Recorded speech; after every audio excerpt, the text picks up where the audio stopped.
when a poor human girl finds the vampire king's dangerously ill infant son and carries him to her tiny house, she expects to be killed for touching royal blood. Instead, the ruthless king kneels at her door, begging for her help, and offers her a bargain that ties her fate to his immortal throne. From that night on, the girl who once feared monsters becomes the one destiny itself fears to cross. People in that town still talk about the night a human girl carried the vampire king's sick son in her arms. They say that was the moment when fear and love met in the same heartbeat, and nothing in their world stayed the same. The rain had already washed the streets almost clean of people when Lena hurried home, clutching her thin coat tighter around her shoulders. Curfew bells had rung from the human watchtower, warning everyone to get inside before the border's shadows grew thick. Beyond the river, where the dark hills rose like sleeping beasts, the vampire kingdom waited, silent and watchful. Lena kept her eyes on the cracked stones beneath her boots and told herself, like she did every night, that monsters were just stories made to keep poor people obedient. She was 2 streets away from her tiny rented room when she heard it, a sound too small, too fragile to belong to anything dangerous. It was a baby's cry, hoarse and thin, cutting through the steady hush of the rain. Lena stopped so fast her heels slid on the wet stone. No one left a baby outside after curfew, not in a border town, not with vampires so close that even the mist smelled faintly of iron and wild roses. The cry came again, from the dark mouth of an alley choked with broken crates and the sour smell of old cabbage. Lena's chest tightened. Her mother's voice rose in her memory. "When you hear someone in trouble, child, you don't ask if it's safe. You ask if you still have a heart." But her father's warning followed right after. "Sometimes the cry is a trap, and your heart is the bait." Her fingers trembled around the strap of her bag. She could walk away and pretend she heard nothing. She could be like everyone else in this town, eyes on the ground, soul carefully wrapped in fear. The curfew bell echoed again in the distance, cold as a closing gate. The baby's cry broke on a ragged cough. Lena stepped into the alley. The shadows swallowed her at once. The air felt colder here, as if the night had sunk its teeth into the stones. She moved slowly, letting her eyes adjust, listening, following the soft, desperate sound until she saw it. A bundle of dark cloth wedged between a broken barrel and the back wall of the bakery. Rain slid off the eaves in a thin silver curtain, dripping onto the tiny, shivering shape. She knelt, heart pounding.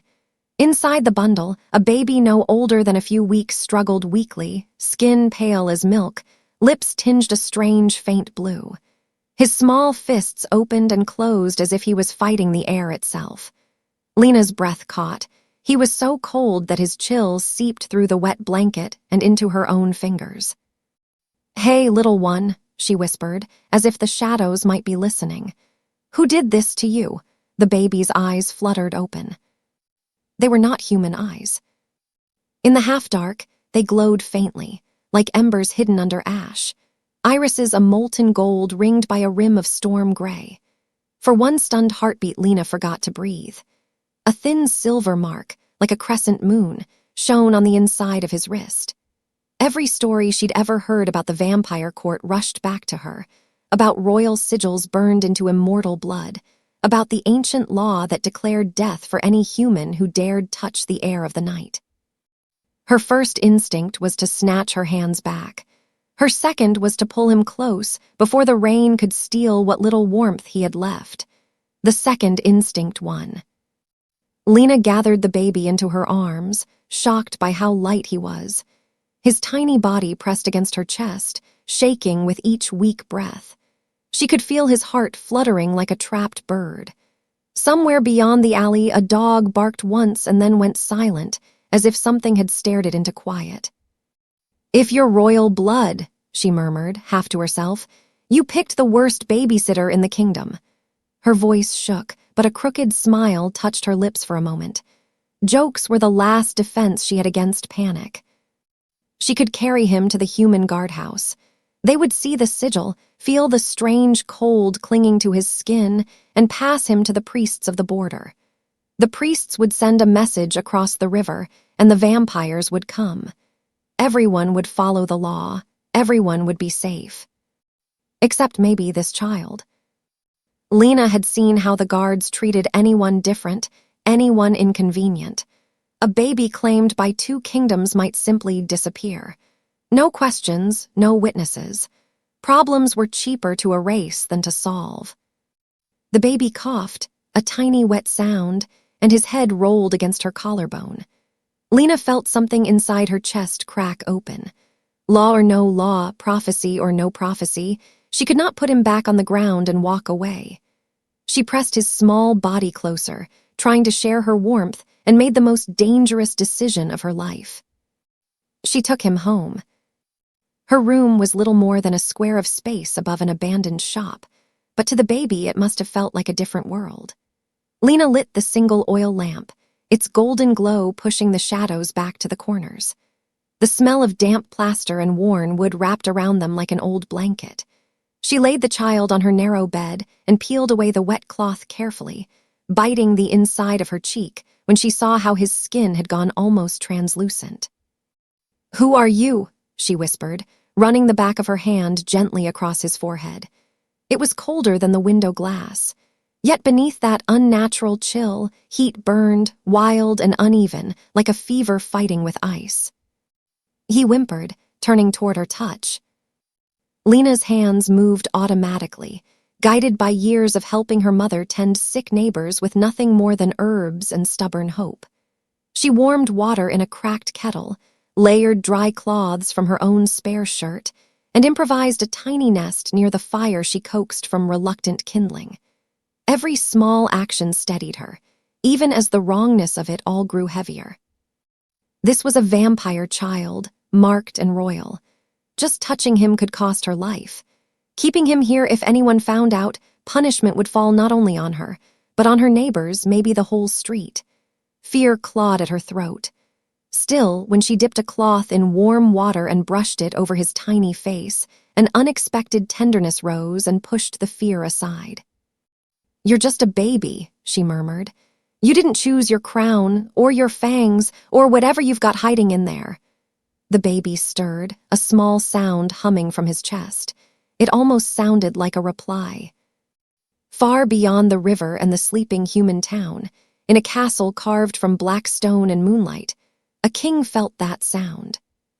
Kale, lord of the night provinces, stood alone in his highest tower, staring out at the storm. His people believed he watched the borders with cold calculation.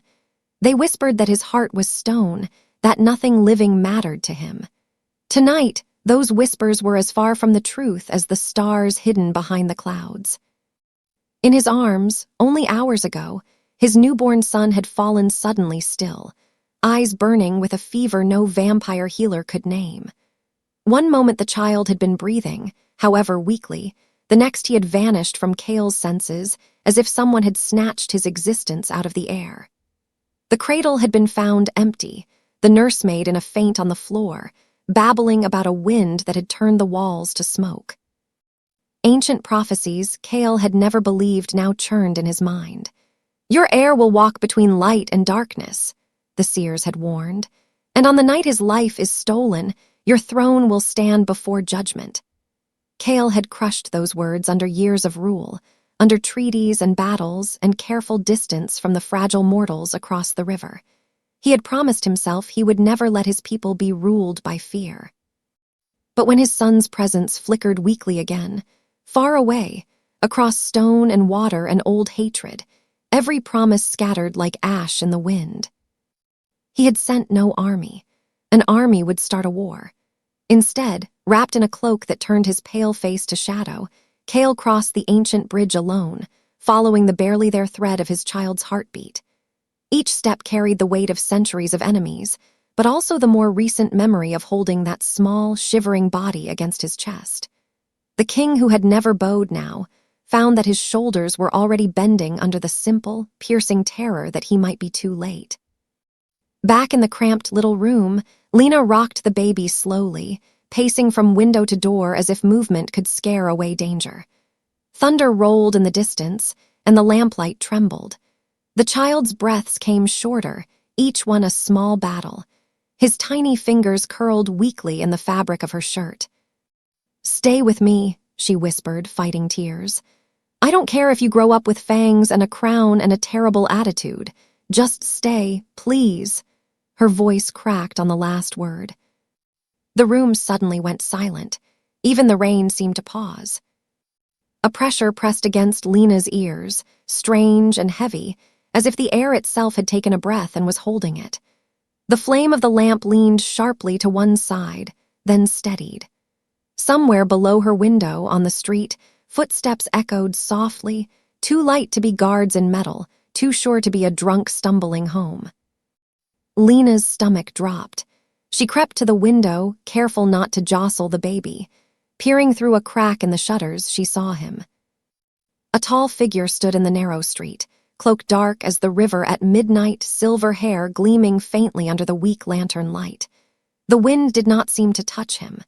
When he lifted his head, she saw his eyes, the same molten gold ringed with storm gray that the baby had.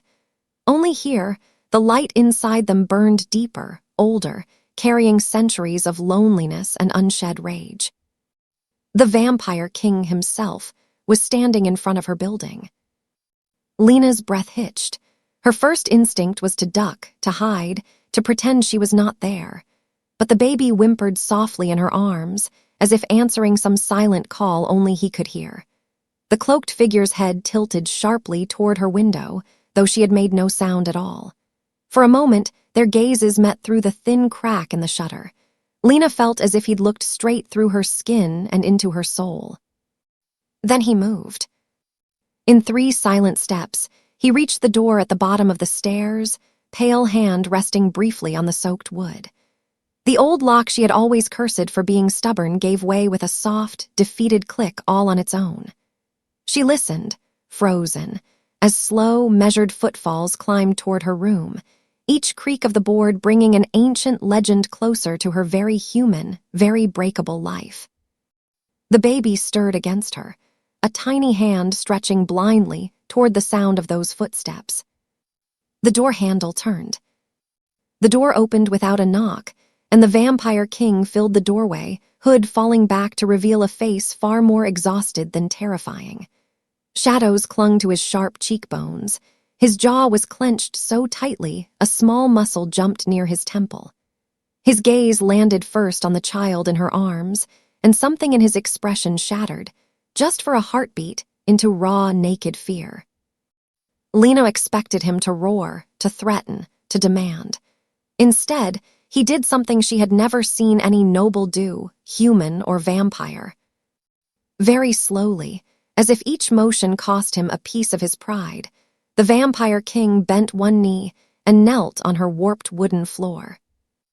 The most powerful creature in the night lowered his head before a poor human girl who could barely pay her rent, and when he finally spoke, his voice was rough and almost breaking. "Human," he said, eyes never leaving his son, "I beg you save my child." The room seemed to tilt around Lena as the weight of his words crashed into her, and for one long, suspended heartbeat, she did not know whether her next choice would save a life or doom 2 kingdoms. The price of a single yes. For a long heartbeat, Lena forgot that he was the most feared creature across the river. All she saw was a father on his knees, shoulders tight with a terror he didn't know how to hide. The room smelled of wet wool and cold iron, of rain still dripping from his cloak, and of the faint, sweet powder clinging to the baby's skin. The world outside the thin walls felt very far away. "I'm just a seamstress," she managed, her voice barely more than a breath. "I mend shirts and complain about rent. Why ask me? You must have healers, magic, palaces full of it." Cale's gaze stayed on his son, but his answer was meant for her. "My healers have tried everything they know. Darkness, shadow, blood, old words spoken in older tongues." His jaw tightened. "None of it touches what is killing him. He is not fading into the night. He is slipping away from the light." Lena looked down at the baby. His lashes trembled against his cheeks. Each breath was a soft, broken sound. She could feel his heart fluttering, faster now, as if it felt the nearness of the man at the door. "You carried him," Cale said quietly, "across your streets, into your home. You gave him your warmth when every law of both our worlds said you should run. That choice changed something." He finally lifted his eyes to hers. "When I followed his presence across the river, it did not lead me to a temple. It led me to you." There was something almost accusing in that last word, as if her own kindness had betrayed him. Lena swallowed hard. "If I help, what happens to me after? Your laws say humans die for touching royal blood. I've done a lot more than touch."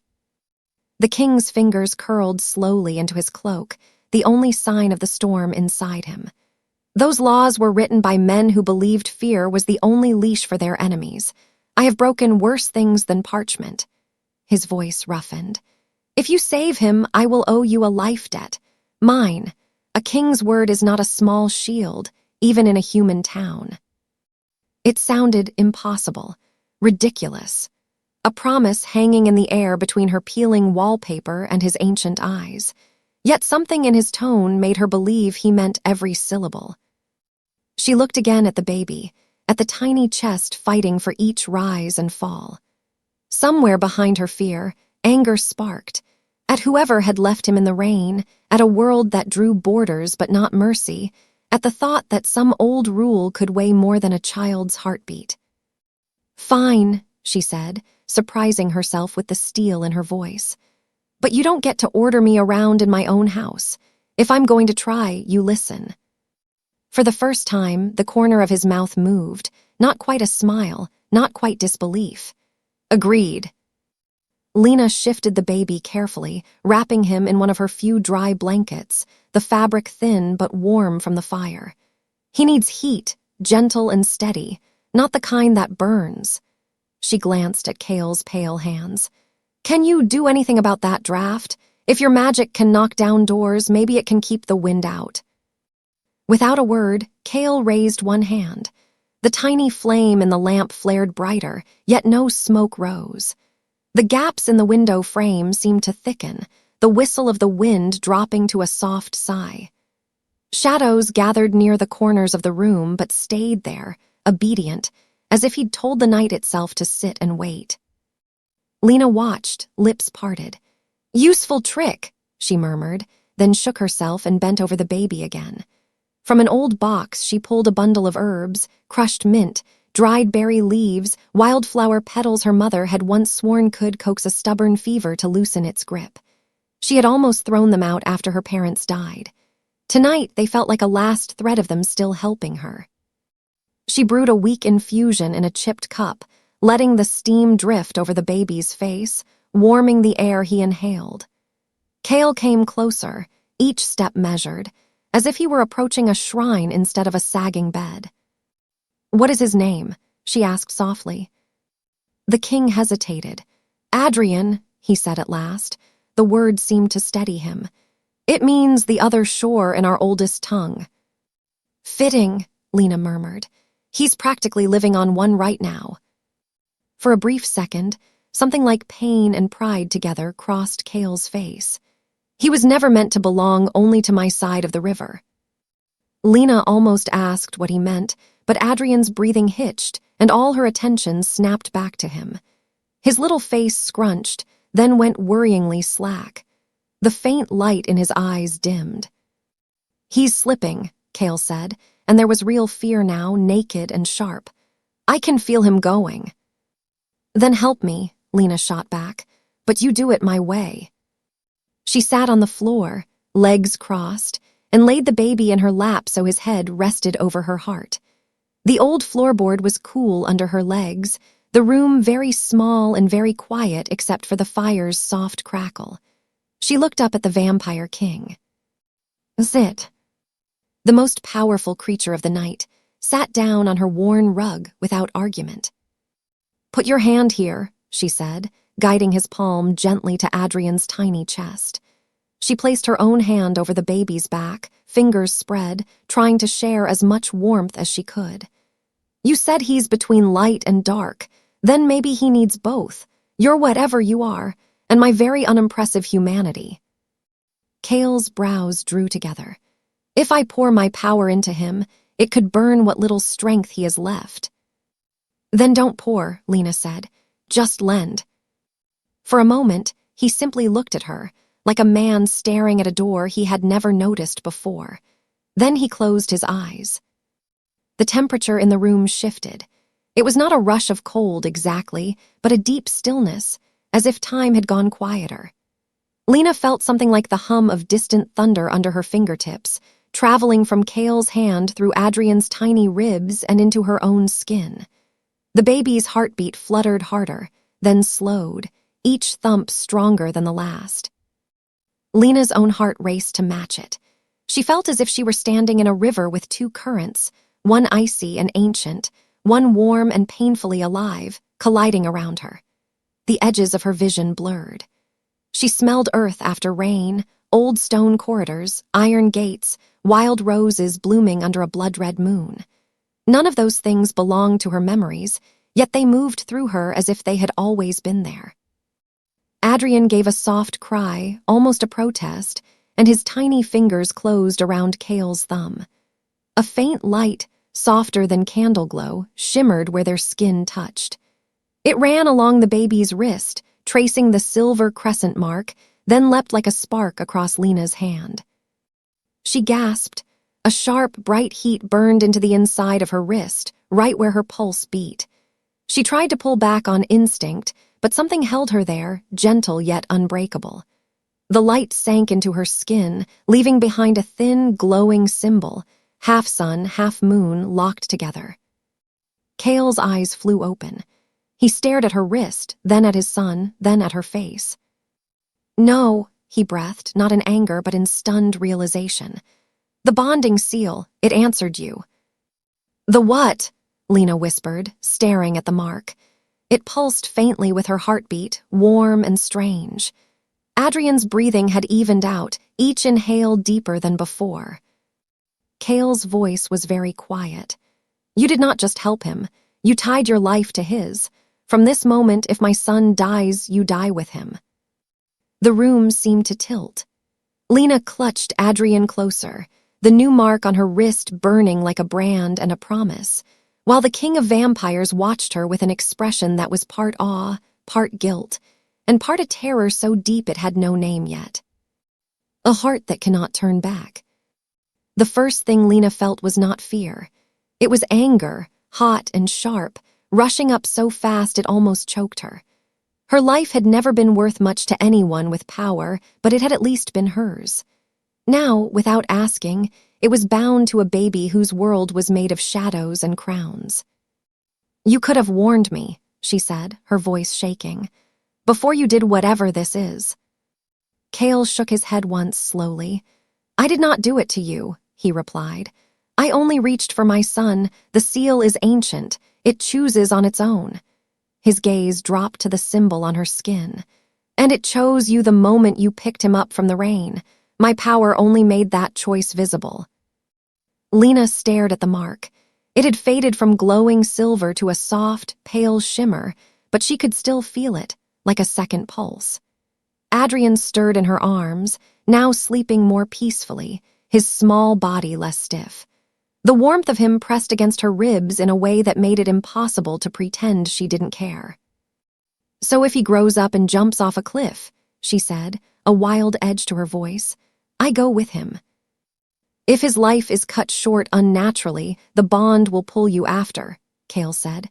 There was no comfort in his honesty, but there was respect. But the seal is also protection. As long as my son lives, I am bound to keep you alive. Any harm done to you becomes harm to him. Any threat against you becomes a threat against the heir of my throne. Lena let out a hollow laugh. So I'm not just doomed. I'm also suddenly very important. You are the only human the Night Kingdom is now forbidden to touch, he answered. And the only one the Day Kingdom might want dead, once they understand what this means. That last part landed heavy.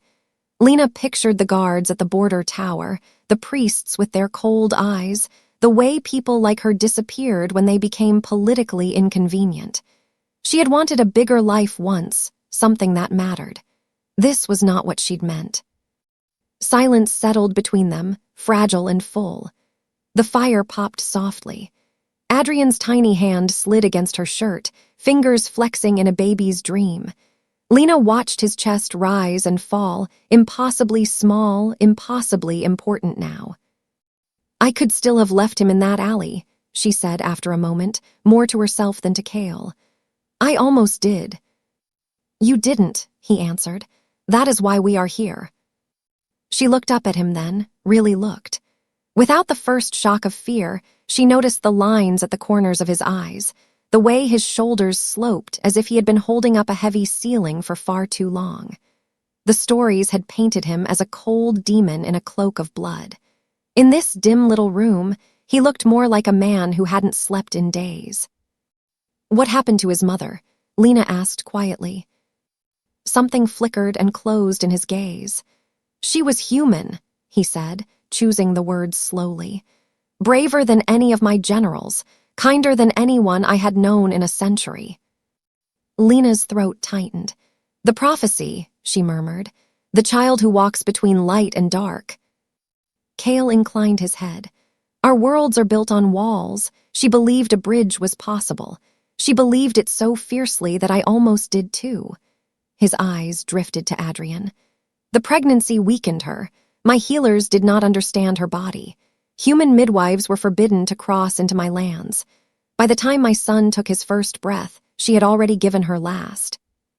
The simple way he said it was worse than any dramatics. Loss hung in the air, heavy and honest. Lena found herself whispering, "I'm sorry," and meaning it, even though this man was the reason her town lived in permanent shadow. "I swore he would not pay the price for our mistake," Cale went on. "But he was born with two calls inside him, yours and mine. Our magic cannot reach the part of him that is human. It treats it like an enemy. When you took him into your arms, that part finally heard something it recognized." "A heart," Lena said softly. "A heart," Cale agreed. He watched as she adjusted Adrian's blanket, tucking it more snugly around his small feet. There was a tenderness in the way she moved that had nothing to do with politics or prophecy. It was the same tenderness she might have offered any abandoned child. To Cale, it looked like a miracle so simple his people had forgotten it existed. Outside, the rain had thinned to a mist. The town was not completely silent. Distant voices drifted up from the street. A cartwheel creaked. A door slammed somewhere below. Life went on, unaware that in this cracked little room above an old shop, the balance between two kingdoms had quietly changed shape. Later, when people told this story, they would say this was the calmest part of the night. They would be wrong. A sharp rap sounded on the front door downstairs. Not frantic, but firm, official. Lena's head snapped up. Cale's expression hardened in an instant, all the soft sorrow folding behind a wall of command. His eyes flashed, catching the lamplight. "Guards," he said. "They have felt my crossing." Another knock, louder this time. A man's voice drifted up, muffled but clear enough. "By order of the border watch, open up. All residents must present themselves." Lena's stomach dropped. "They can't come in here," she whispered. "If they see you." "There will be war," Cale finished, rising in one fluid motion. His cloak seemed to drink in the dim light as he moved to the darkest corner of the room. The shadows there thickened around him like fog, blurring his edges. In a blink, it was hard to tell where cloak ended and night began. "Can you hide like that from everyone?" Lena asked, amazed despite the pulse pounding in her ears. "From most," he said. "But if they cross this threshold, they will feel that something old and dangerous is in the room. And if they see the child with his eyes with your mark," he shook his head once. "Too many questions, too many frightened answers." The baby shifted, sensing the sudden tension. a small line creasing his forehead. Lena bounced him gently, murmuring nonsense syllables, the way her mother used to when words weren't enough. The knock came again, now more insistent. "Top floor," another voice called. "We know someone came in after curfew. We saw the light." Cale's eyes met Lena's across the room. "If you send them away, you may save all of us," he said softly. "If you fail, my presence here will burn this town to ashes, whether I wish it or not." Lena looked from him to the door, then down at Adrian. The tiny half-moon mark on his wrist glimmered faintly, and the matching symbol on hers warmed in answer, as if reminding her that standing still was no longer an option in her life. "I've spent years keeping my head down," she murmured, more to herself than to him. "Being quiet, being small." She drew in a slow breath, feeling it burn all the way down. "I guess that's over." She laid Adrian carefully in the nest of blankets by the fire, tucking him in so he would not roll. His eyes opened briefly, catching hers, and for a second she thought she saw something almost knowing there, some spark that belonged to neither kingdom alone. Another pounding on the door below. "Last warning, open up or we break it down." Lena straightened, wiped her damp palms on her skirt, and walked toward the door of her room. Behind her, the vampire king stood perfectly still in the shadows, every muscle coiled, golden eyes bright and unblinking. Her hand closed around the latch. The mark on her wrist burned like a ring of fire and ice. She pulled in one more breath, wondering, just for a heartbeat, whether opening this door would save her town or destroy it, and then the wood shook under one final, furious blow as the guards shouted from the stairs, inches away. The girl who stood in the doorway. The door flew inward just as Lena's fingers slipped off the latch. Two guards crowded the narrow stairwell, rain dripping from their helmets, boots planted wide as if they expected a fight. The lantern one of them carried threw jumpy light over the peeling walls and straight into Lena's blinking eyes. "There you are," the older guard said, squinting past her shoulder. His beard was shot with gray, his expression more tired than cruel. "Curfew's been in place an hour. We saw movement in this building," mind explaining. Lena forced her shoulders to relax. "I fell asleep over my sewing," she said, letting a sheepish smile tug at her mouth. "Needles are more dangerous than vampires in my life, Sergeant. I didn't hear the bells." The younger guard behind him snorted softly, but the older man didn't smile. His gaze flicked down the hall, then back to her face. "We're under high alert," he said.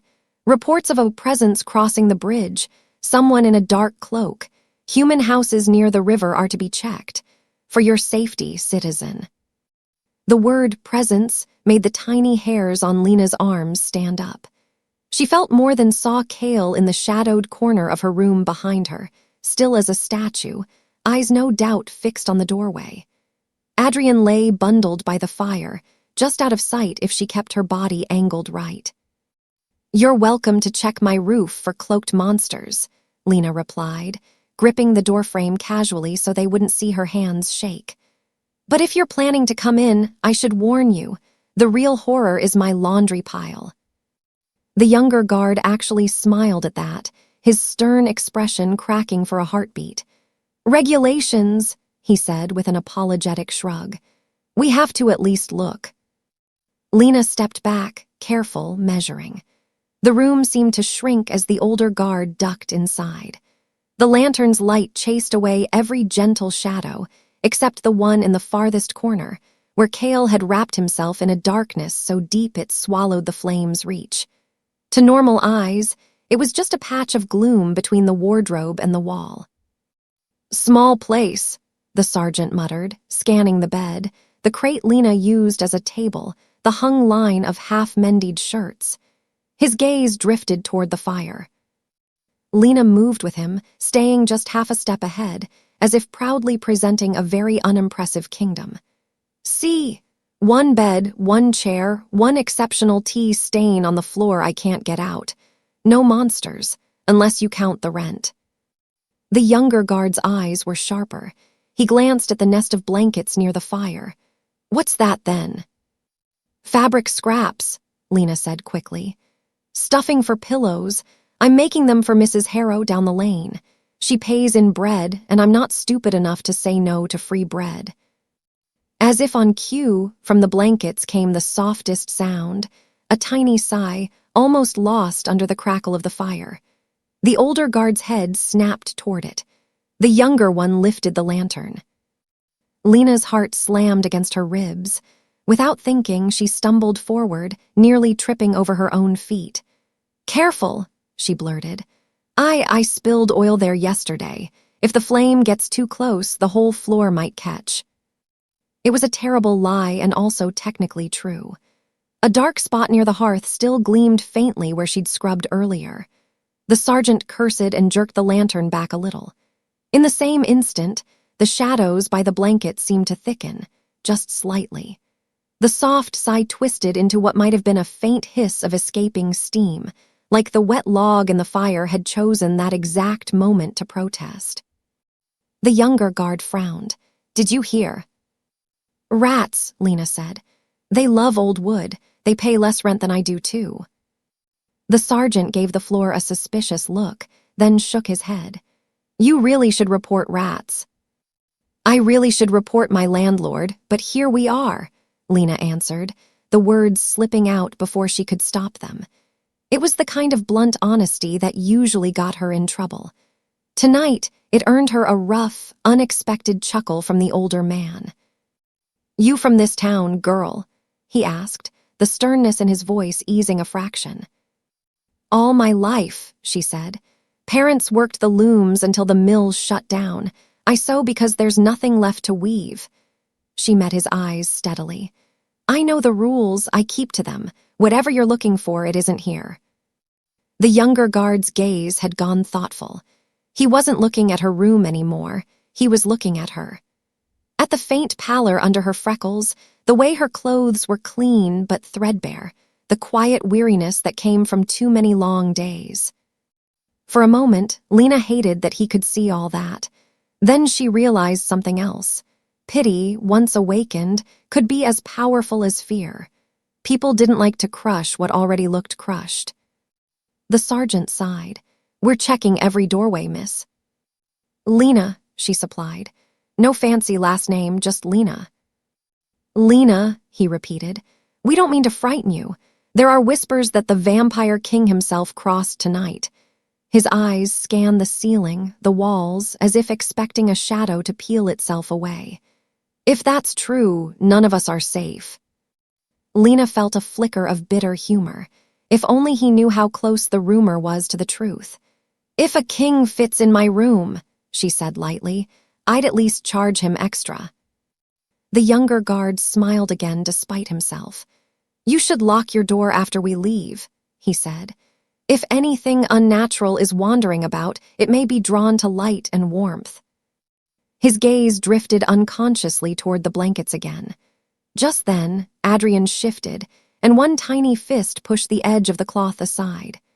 Pale skin flashed in the lantern glow, and Lena saw, with a jolt of horror, the faint glimmer of the crescent mark on his wrist. Her body moved before her mind could. She stumbled forward, tripping over the uneven floor, catching herself on the crate so hard it rattled the lamp, sending wild shadows jumping. The younger guard jerked back, swearing softly as hot wax kissed his knuckles. "Ow, saints." "I told you the floor is a menace," Lena said breathlessly, quickly bending to steady the blankets. In one smooth motion, she tucked Adrian's arm back under, her fingers brushing his tiny hand in a silent plea for stillness. Under her touch, the bonding seal on her own wrist burned once, then cooled, as if acknowledging the shared fear. The older guard shot her a reproving look. "If you break your neck on that board, don't expect the watch to write it up as vampire work." "Understood," she said. "It'll just be me and my clumsiness, nothing supernatural about it." His gaze lingered on her a heartbeat longer, and in that moment the lantern light caught the faint shimmer on the inside of her wrist where the seal lay half hidden under her sleeve. The younger guard's eyes narrowed. Lena saw the moment he noticed, saw curiosity spark, then calculation. "What's that, Mark?" he asked. Lena's pulse spiked. "Burn," she said quickly, yanking her sleeve down. "From my old iron, I told you needles and hot metal are my real enemies." The older guard didn't seem interested, already turning toward the door. But the younger one kept looking at her as they stepped back into the hallway. His gaze wasn't hostile yet. It was worse. It was curious. "Regulations satisfied," the sergeant said. "Get some sleep, Lena, who has no last name. And if you do see anything strange, anything at all, you come to us. Don't try to be a hero." Lena managed a tired little salute. "Trust me, being a hero sounds like far too much work." The stairwell swallowed their footsteps. The lantern light faded. Only when the last echo of boots on wood vanished did she let her shoulders sag. Her palms were slick with sweat. Her heart felt like it was still running, even though she was standing still. From the corner, the shadows loosened. Cale stepped forward, the darkness peeling off him like a mantle. His face was pale, even for him, but his eyes were very bright. "You lied to your own soldiers," he said quietly. "To shield a king you have every reason to hate." Lena let out a shaky laugh. "I lied to protect a baby who can't even hold his own head up yet," she corrected. "You were just attached." Cale studied her for a long moment, something like reluctant admiration softening his sharp features. "Most of your people would have given me up in exchange for a medal," he said, "or at least a better room." "Maybe," Lena answered, "but I'd have to live with their screams when war came to this street. Medals don't help you sleep." She moved back to the hearth, kneeling beside Adrian. He blinked up at her, more alert now, his strange golden-gray eyes following the movement of the fire. Cale crouched opposite her, his cloak pooling around him like spilled ink. For a heartbeat, the three of them formed a small triangle of warmth on the shabby floor, as if the world outside had shrunk to fit their fragile peace. "You did well," Cale said softly. "Better than some of my own captains would have." "Don't start with compliments," Lena warned, though a small smile tugged at her mouth. "I'm still angry at you for the whole "your life is now magically tied to my son" situation." "As you should be," Cale inclined his head. "I will spend the rest of my existence paying that debt in whatever ways you demand." She looked up, surprised by the raw sincerity in his tone. "Careful," she said. "I might ask you to fix my roof." "If a roof is what you need, then yes," he replied without hesitation. "If it is a kingdom, we will discuss the details." The absurdity of a vampire king calmly negotiating over roofs and kingdoms broke something tense inside her. Lena's laugh this time was real, fuller. It startled Adrian, who blinked, then made a small sound that might have been his first attempt at a giggle. Both adults looked at him, then at each other. For just that moment, their fear loosened its grip. In its place was something quieter and stronger, the beginning of trust, thin as thread but pulling them forward. Down on the street, the rain had fully stopped. The younger guard leaned in the shadow of a crooked lamppost, watching Lena's window. Beside him, almost invisible in a robe the color of dirty snow, stood a thin man with a shaved head and eyes like polished stone, the kind of eyes that had seen too many secrets and enjoyed none of them. "You saw something," the robed man murmured. The guard hesitated. "Her wrist," he said at last. "A mark I didn't recognize, not ink, it caught the light." The priest's mouth curved in a humorless half-smile. "The seers spoke of a sign," he said. "A seal that would join our day to their night when the forbidden child drew breath between worlds."